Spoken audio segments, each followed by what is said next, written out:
Bonjour tout le monde. Alors, la semaine passée, on a vu la factorisation, les différentes méthodes, on a même été jusqu'à la méthode d'Horner. Maintenant, à quoi ça sert la factorisation? Parce que ça a une utilité. Alors vous allez me dire, bah oui, mais enfin, c'est pour faire des maths, c'est du calcul algébrique, etc. Alors oui, je ne vais pas vous dire non, mais oui, c'est vrai. Maintenant, ça va nous servir à faire deux choses. D'une part, résoudre des équations produits, et d'autre part, simplifier des fractions algébriques. Alors, on va commencer par les équations produits. On vous donne un élément et on vous dit, eh bien, calculez les racines. Les racines, c'est les solutions de l'équation.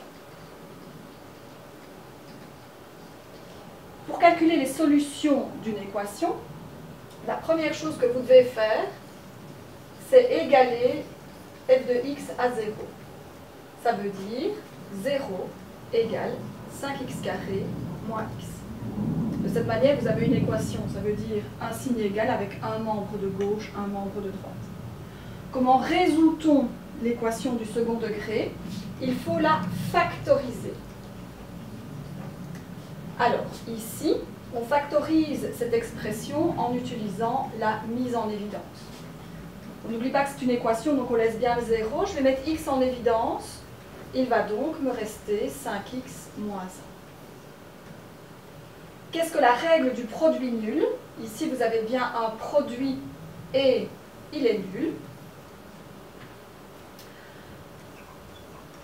Pour résoudre une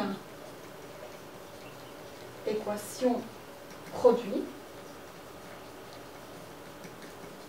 il faut qu'un des facteurs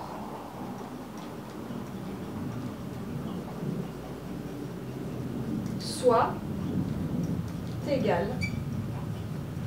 à 0.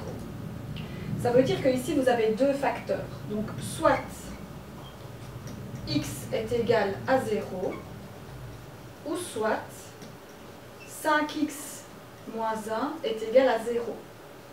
Donc 5x est égal à 1, x est égal à 1 cinquième.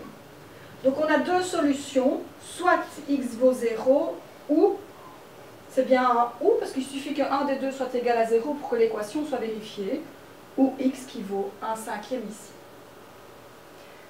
Une des premières utilités de la factorisation. Deuxième utilité, on vous demande ici de remplacer dans les trois expressions votre x par 0 dans un premier temps et ensuite votre x par 2. Donc ici, moins 0 exposant 4 plus 5 fois 0 au cube moins 3 fois 0 au carré divisé par 0. Alors on sait que 0 est absorbant, donc ça vaut 0, ça vaut 0, ça vaut 0. Bref, j'arrive à une expression 0 divisé par 0. Si vous prenez votre calculatrice scientifique et que vous faites 0 divisé par 0, vous allez avoir un math-erreur. Donc là, il y a un problème. Pourquoi est-ce qu'il y a un problème? Eh bien parce que si vous remplacez le x par 0 dans cette expression, vous avez donc un dénominateur qui sera égal à 0. Or, 0 ne peut jamais être diviseur. Donc, votre expression ici, quand le x vaut 0, eh bien, elle n'existe pas. Embêtant. Alors, je continue ici.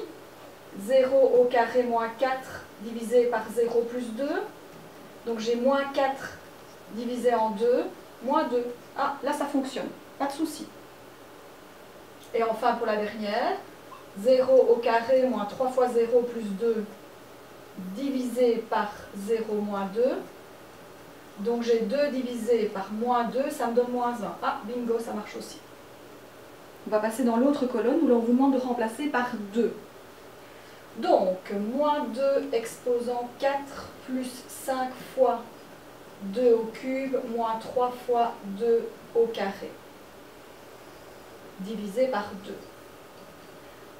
2 exposant 4, 16, je n'oublie pas mon moins ici devant. 5 fois 8, moins 3 fois 4.